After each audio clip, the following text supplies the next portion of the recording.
Alright, in our second day of infinite limits, we're going to begin just doing some problems and jumping right in. Now, remember our technique is always to try substitution first, but if you look here and you try to substitute in 1, you get a 0 on the bottom. So this is just saying check it from the right. From the right. There is nothing I can do to simplify this any further, so I have to just try numbers that are really, really close from the right. So what I'm actually going to plug in is I'm going to plug in a number that's really, really, really close from the right, like 1.001. And on the bottom, I'll plug in 1.001. And I'm just going to compute and kind of see what I get. Where is this taking me is basically what I'm asking myself. So on the top, I have 3 divided by a really, really small number. So if we just look at this and we punch it into our calculator, we have 3 divided by 0.001, which ends up giving me a really, really large number. But it was a really, really small negative number, so I am going to get a really, really, really large negative number, like negative 3,000. So my answer ends up being negative infinity. I can make that connection. On the second problem here, we're going to try the same thing. When I plug in pi over 2, cosine of pi over 2 is 0. Well, that's a problem. So what I want to do is pi over 2, if I take 3.14 divided by 2, that's what pi over 2 is, which is approximately 1.57. So something from the right of 1.57 would be 1.6. So I'm going to compute negative 2 over, I'm going to figure out what cosine of 1.6 is. So I bring up my calculator. I know you guys can't see what I'm typing in. I didn't make my screen just quite big enough, but it's show up here. Cosine of 1.6 gives me a negative 0.029. So I'll go back over here and write negative 0.029. So I've got a negative number divided by a really, really small negative number, which is going to give me a big positive number. I'm just making this up. It might be 2,000 would be my guess. We could go back and look at that if you want. Negative 2 divided by negative 0.029. It only gave me 70. All right. So I was a little off. But if I kept getting closer and closer, I'd get bigger and bigger numbers, positive numbers, so I can say that this limit is going to infinity. This last problem that we're going to do on this particular type of question, it says to use your graphing calculator. So secant isn't on your graphing calculator, so you need to go ahead and type it in as 1 over cosine of pi x over 8. So let's see if I can get that in here. I'm going to type in, let's see here, 1 divided by parenthesis cosine, parenthesis pi. Oh, I don't have parentheses here. Sorry, I didn't hit shift. Parenthesis, oops, wrong parenthesis. Try that again. Pi times x divided by 8. End the parenthesis, and we'll hit enter and see if that comes up right. And it did. So I'll graph it. And what I end up with is a problem looks like this, and it's saying at 4. So I'm going to come out here to 4, and here's 4. What's going on from the right of 4? Well, it's hard to say.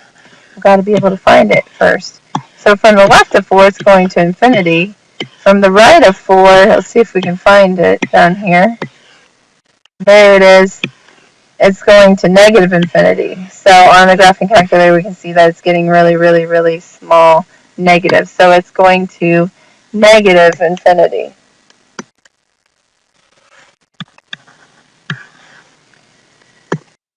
Alright, this is where I left off. This one says for a quantity of gas at a constant temperature, the pressure P is inversely proportional to the volume V. This is going back to Algebra 1. It sounds like a really difficult problem, but what we need to remember is we need to remember what inversely proportional means. All it means is that we have a equation that looks like this. It says P is inversely proportional with V. So you've got some constant over V. Side note, direct proportion looks like this. Direct proportion makes that constant line. Inverse proportional makes a fraction. So what we're going to do is we're going to check the limit as V approaches 0 from the right.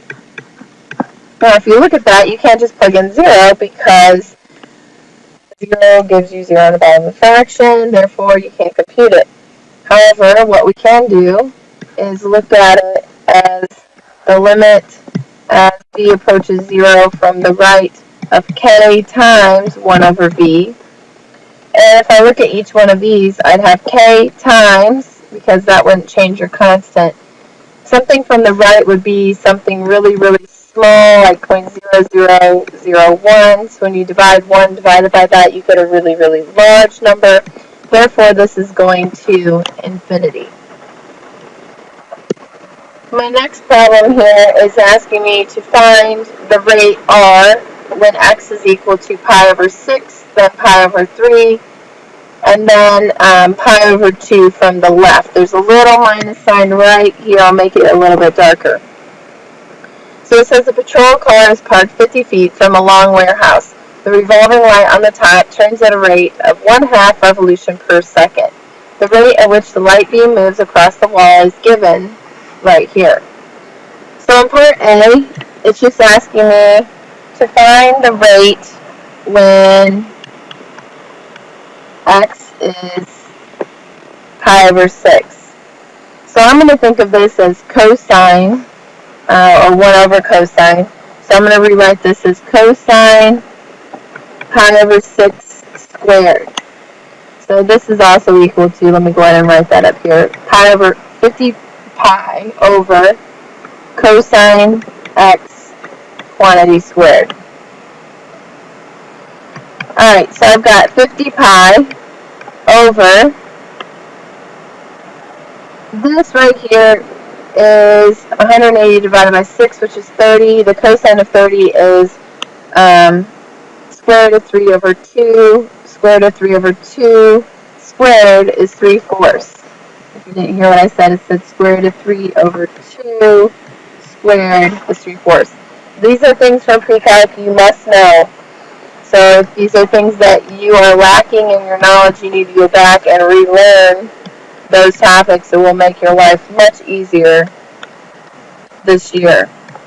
So I'm just reducing all that, and I get 200 pi over 3. Now I'm going to go ahead and do part B. Let's change colors. Part B, I'm going to find the rate when x is pi over 3. So I'd say it's 50 pi over cosine pi over 3 squared. Pi over 3 is 1/2. So I end up getting 50 pi over 1/2 squared, which would be 1/4, which would simplify into 50 pi times 4 over 1, or 200 pi. And then lastly here, we're going to find the limit as x approaches pi over 2 from the left. And so when I do that, I'd be looking at 50 pi over cosine of pi over 2 squared. Well, that's going to give me 0, so I've got to pick a number that's really, really, really close to it from the left. And that would be something like 1.5. And what you're going to end up with is 50 pi over a really small positive number, and you can check that on your calculator. Positive small number, which is going to give you a really, really large number and go to infinity.